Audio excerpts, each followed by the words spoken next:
Good afternoon, good morning to everyone. I'm very pleased to be here, and thank you all for joining us for this very important meeting. I've been tasked with a fairly brief presentation on the Ocean Decade, but as Peter said, there'll be questions in the chat if anything's not clear, so please don't hesitate. Can we move to the next slide, please? So as Ariel and Vladimir mentioned, the vision of the Ocean Decade is the science we need for the ocean we want. The very important point that Ariel already mentioned is that ocean science, when we talk about the decade, is ocean science in the largest sense. So social and natural sciences, as well as the technology, infrastructure, applications, and data that are necessarily to allow ocean science to be generated and also used for management, for policy, for solutions, for sustainable development. In the mission statement that you can see here for the Ocean Decade, I think there are three elements that are really, really important to draw out. First of all, we're talking about transformative ocean science as part of the decade. We are not talking about business as usual. We're talking about ocean science that relates to solutions for sustainable development. So really a type of ocean science that connects users to generators, and that's an essential element, obviously, for the discussion today. And then ocean science that can help connect people and our ocean, because one of the broader aims of the decade is to incite behaviour change and make a step change in the way that humanity interacts with the ocean. So next slide, please. So how are we going to do this? Well, there is an implementation plan which is currently being considered by the United Nations General Assembly. It's really the culmination of 3 years of a very participatory process, and I know that many of you have been engaged through regional or global meetings or other discussions. This implementation plan, as Vladimir mentioned, is a non-prescriptive document. It will evolve and change and respond to emerging issues over the next 10 years, and it really sets out a framework for how we are going to achieve the vision and the mission. So the ultimate aim in this figure that you can see on the slide is to contribute to the 2030 agenda and regional and global policy frameworks. We will do this by achieving a series of decade outcomes that really aim to characterize the ocean we want, and I'll come back to the outcomes on the next slide. And then the implementation plan sets out a way in which we can achieve those outcomes. So firstly, by prioritizing what are the most important Ocean Decade challenges that we need to respond to in a collective manner. Secondly, by trying to identify the range and types of interventions that are needed across the ocean science value chain as we move from the ocean we have to the ocean we want, and these are reflected in the decade objectives.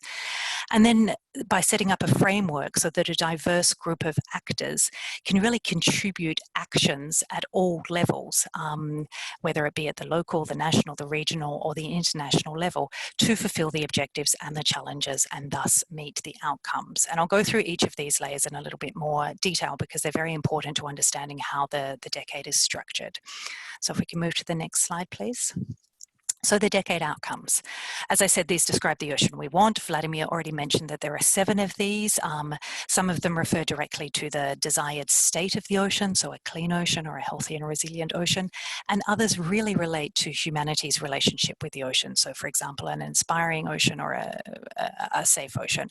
And obviously, for the purposes of our discussion today, outcome number 6 is essential, an accessible ocean with open and equitable access to data, information, and technology and innovation. And this is really one of the key outcomes that is cross-cutting and which is foundational to all the other outcomes. And you'll see that reflected in many different elements of the implementation plan, where data and data management and knowledge management is really brought out as a cross-cutting and foundational issue that underpins many of the other issues that are mentioned in the implementation plan.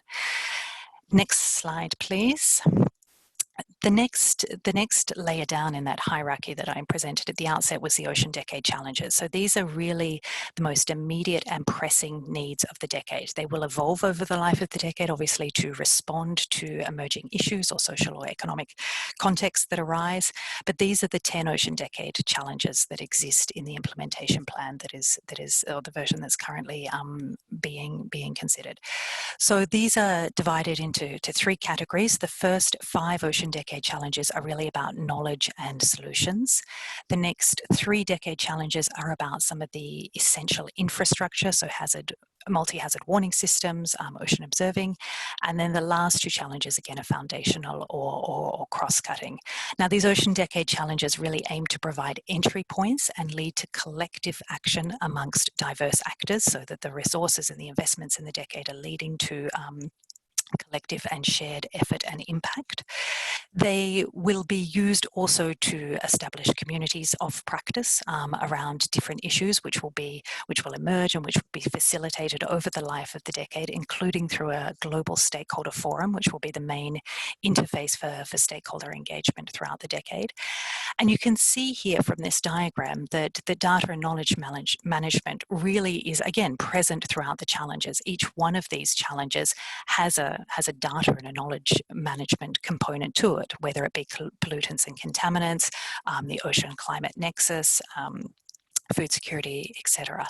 But there's also specific mention, obviously, of data management in two of the challenges. So the challenge that relates to developing a comprehensive digital representation of the ocean, and the cross-cutting challenge that follows that, which is ensuring comprehensive capacity development and equitable access to data, information, knowledge, and technology.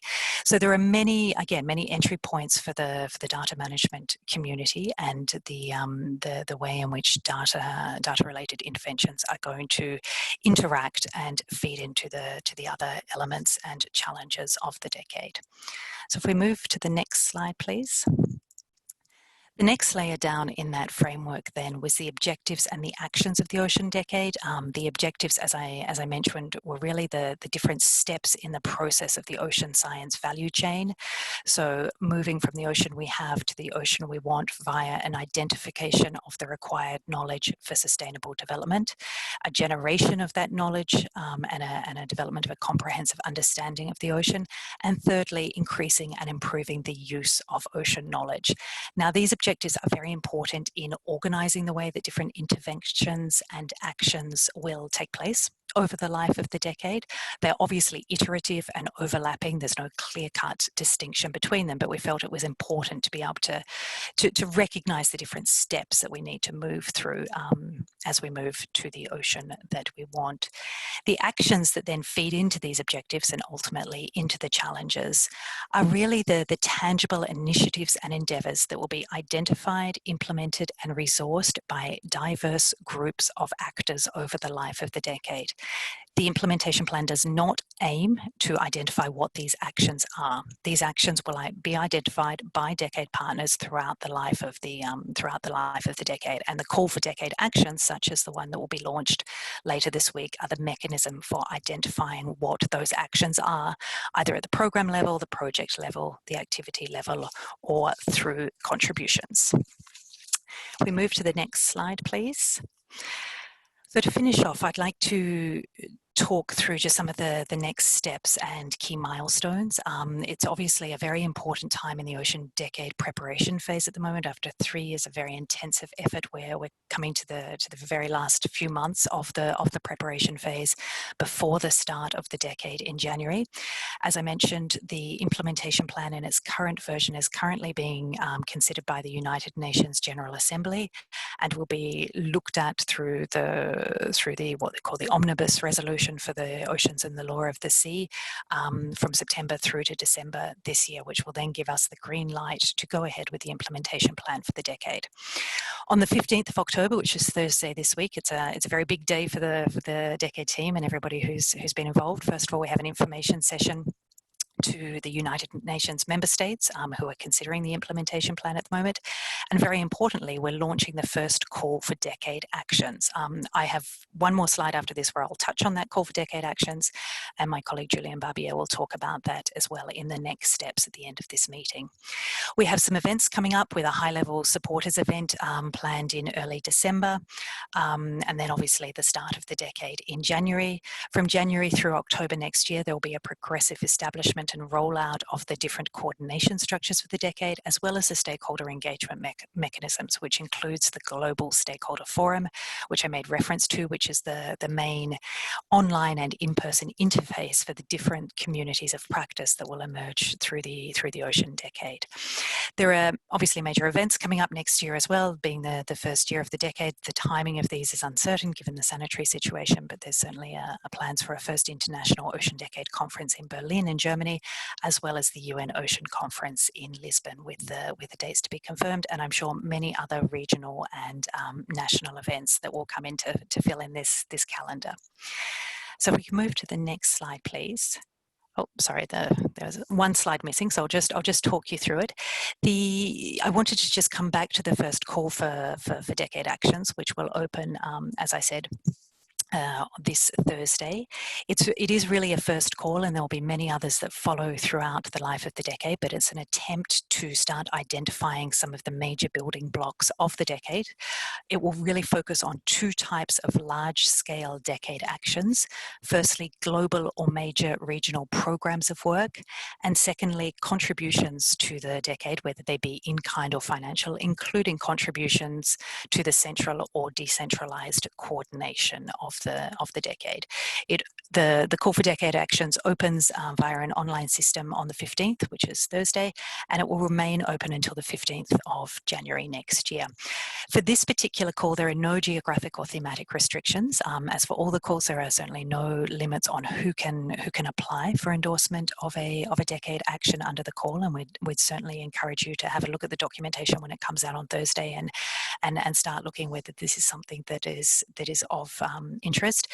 On the website, which is oceandecade.org, as of Thursday, there will be a range of documentation and online forms which will provide a lot more information about the call for decade actions, as well as 2 live question and answer sessions which are planned over the next couple of weeks to really provide some more practical guidance on the way the call for decade actions will roll out.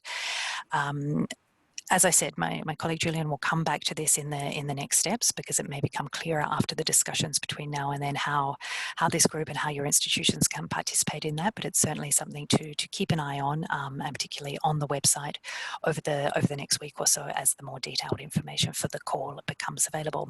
And with that, I will end and hand back to Peter. Thank you very much.